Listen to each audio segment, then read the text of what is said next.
Hello and welcome back to the channel. If this is your first time here, well then thanks for coming. If you're a returning guest, then thanks for coming back. Lorecore is a word that I've kind of come up with that describes music where the lore, the world building, the story, the characters is as big as the music itself. So with Black Dime Cabaret, of course there's the music, but aside from that there's like books. For example, this one, there's a whole story, a whole history. I guess if you want to include the band's history itself and how that ties into the story, into the whole lorecore concept, I guess that could be a thing too. But it's something that I think for a long period of time, I don't know if it's true or not, but people in the band have also commented on the fact that, for a while we didn't really talk about the story, And for me, I've always thought, the music should be good, obviously. People are coming for the music. It's like a small percentage who actually care about the other things, like the world and the characters and all that kind of stuff. But, maybe it's not the worst idea to highlight some of the actual interesting stuff we're doing outside of the music itself in terms of the world and the stories. So this video is going to be all about what actually is the Black Dime Cabaret.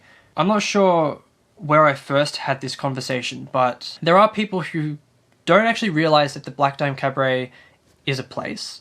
So the Black Dime Cabaret is not necessarily like a group, or even though in the context of the band, the Black Dime Cabaret is people, it's us. But in the story and where the name Black Dime Cabaret comes from, it comes from this strange building that seems to hold secrets. The building is called the Black Dime Cabaret, and here is some of the history of it. So, the story of Black Dime Cabaret begins with this man called Edgar Lucien. He's a very problematic and not quite good person in the Black Dime Cabaret universe. And essentially the short of it is this. He goes to Italy to this woman called Rita, who is a witch, and Edgar learns witchcraft, learns her secrets, eventually becomes just as powerful as her, or if not as powerful as her, then he's definitely as ambitious that he can overtake her, steal her secrets, and go off and form his own order of witches. So Edgar Lucien takes these secrets back to his family in Belvoir, where the story takes place. And if I have a look at my notes here, because even I was actually thinking of making a t-shirt that has the family timeline on it, because it's very confusing.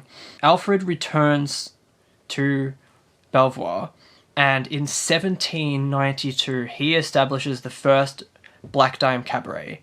It's a building, so they haven't built it from the ground up, but they've constructed it in some way, expanded on whatever was there, and his family has run the cabaret there. So Edgar is actually the youngest of three siblings. The oldest sibling, Alfred Lucien, the middle child, Maria Lucien, who is actually in the Nefarious Schemes to Murder Lady Midnight book, and also she is about to be the star of her own book. That's the novel that's coming hopefully early next year. It's going to have Maria, and Alfred will probably make an appearance there too, in some of the other Lucien family. But so it's Alfred, Maria, and Count Lucien. Those are the family who are running the Black Dime Cabaret. So a lot of time passes between then and the events of the first Black Dime Cabaret story. For those who don't know, it's not something we really hold as a secret, but there's going to be 3 parts to this first. It's a trilogy that opens up Black Dime Cabaret. We're calling them Act 1, Act 2, and Act 3. Our 4th album won't be Act 4. So it's going to be a trilogy, and then whatever happens next. So in the first story, we open up in 1893. So it's about 100 years after Count Lucien has established the cabaret, and that's where we get characters like Celeste and the Raven Man and the Clown. Bit of an interesting story with the Clown. I won't talk about it in this video, but let's just say he has been involved with the Lucien family for quite some time. And if you've read the book, once again, Nefarious Schemes to Murder Lady Midnight, and just check it out. It's Got some cool stuff. There's like a Moss Labs thing there. Contents, and like the paper itself is really nice. So if you haven't got this book yet, this is like 15 bucks. It's I love it. I like this story. I think it's pretty good. This is definitely what I would call a lore core story, where it's not written like a normal book. It's a lot. There's a lot going on in this book. There's a lot of characters. It uses not exactly omniscient viewpoint, but very cinematic, like head-hopping stuff. Whereas like if you're learning how to write, a lot of writers actually, when they're starting off, write with this head-hopping point of view, which is, if you're not doing it on purpose, it's very confusing. It probably is still confusing when you are doing it on purpose. But I find by doing that, I'm allowed to explore characters, certain events, different perspectives within a scene that I wouldn't be able to do otherwise. Also, you can jump into viewpoints of like spiders, cats, birds, leaves, the wind, which I think makes this book pretty unique in that sense, because who knows who we're going to follow into a scene. That aside, back to the cabaret. The Black Dime Cabaret is not a group. Perhaps it was at some point in history, maybe after the Black Dime Cabaret story, something will go on there in which the Black Dime Cabaret stops being a place and is actually something else. But as far as our first album is concerned, the Black Dime Cabaret is a place where you put on shows. It's literally just a cabaret. It's going to be explored quite a bit more in our next book. Not Act 2 book, but the Maria Lucian book. Without spoiling too much, there is a multiverse at play in the Black Dime Cabaret story. A multiverse where the Black Dime Cabaret itself is a very important element of it. I am a big fan of the BioShock games, and for those who've played BioShock, great games. If you haven't played it, definitely give it a go. In BioShock, there's this multiverse, or not quite multiverse, more like a parallel universe theory in which there are these lighthouses and different cities and things. And the lighthouses seem to be this central connecting point between different universes. That's kind of what's going on with the Black Dime Cabaret. In some way, the Black Dime Cabaret is connected to multiple universes. And perhaps in different universes, you know, in every universe there is this cabaret bar that's kind of like a portal between them. We haven't explored that just yet in Act 1, but maybe if you're still listening when Act 2 comes out, you might start seeing some of that come to fruition, and definitely in Act 3. I actually came up with this idea even before Black Dime Cabaret was Black Dime Cabaret, back when it was a musical. For those that don't know, Black Dime Cabaret was originally going to be a musical, in which it begins with a man in a cabaret bar who shoots himself in the head with a shotgun.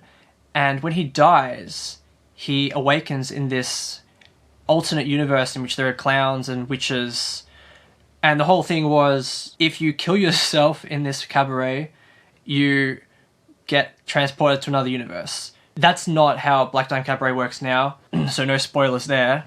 If a character kills himself in the cabaret, they won't be transported. But the cabaret is a place of many, many rooms, many secrets. You know, that kind of place where the inside is bigger and more complicated than as it first seems. And I think the same thing can be said for Black Dime Cabaret in general. You know, on the surface level, there's the music and the people performing the music. But you peel back a layer and there are these characters and there's a world. And you go even further and there's actually a history behind that world. The Lucian family, the Beaumont family, where Eleanor Beaumont comes from. And you continue to peel back layers and layers and find that the deeper you get, the less, you know, the more crazy and weird things get. And that all ties back into Moss Labs as well. So if you've watched our video on our website, our video about our website, I referenced Moss Labs a little bit there and kind of begin to explain it. Moss Labs comes after Black Dime Cabaret. They are an organization interested in exploring and uncovering the secrets of parallel universes. That's when they will eventually come into contact with the Black Dime Cabaret and try to figure out what's going on there. The deeper and deeper you get, you start realizing Black Dime Cabaret is actually just one part of this huge, complicated web. So that's a quick summary of what's going on here. Hope that's given you some idea of what the Black Dime Cabaret actually is and shines a bit of light on what our band is aiming to do.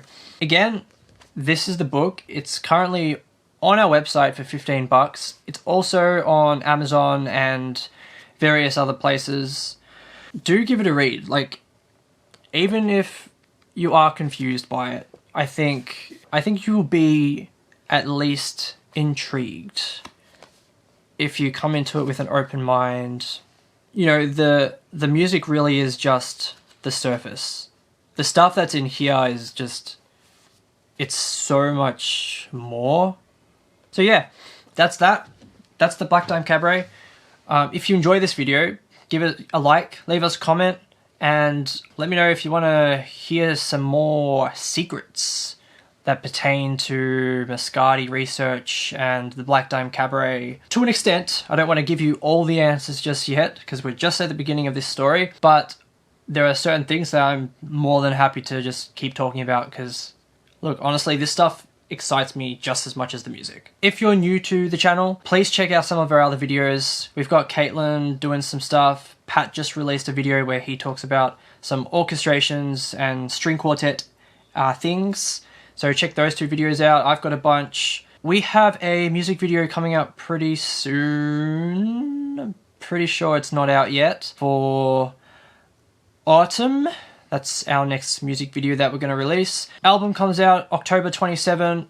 Please listen to our stuff if you find it interesting. We've also just announced our next gig, which is going to be in November at the Leadbeater Hotel in Melbourne. We're going to be playing the full album from start to finish there. So, have tickets been released? If tickets have been released, you can grab them. If they haven't, they are releasing on Sunday, which is...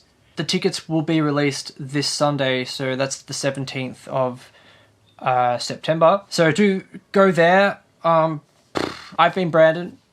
Once again, like, subscribe, comment. Thanks for everyone who's been commenting so far. We've got a lot more videos coming along the pipeline. We've been writing the next album already. Subscribe to our mailing list, actually, our newsletter, which is on our website if you haven't, because we will be posting, or we'll be sending some emails about the next album through there. So it's a bit too early to start being too public about the next album. So that's all exclusive to our newsletter subscribers. So go and do that. And yeah, it sounds sick. So I can't wait for you to hear it. It's a million times better than... I shouldn't say that, actually. But it's a little bit better than our first album. Okay, I've been Brandon, and I will see you in the next video, maybe. Alright, see you later.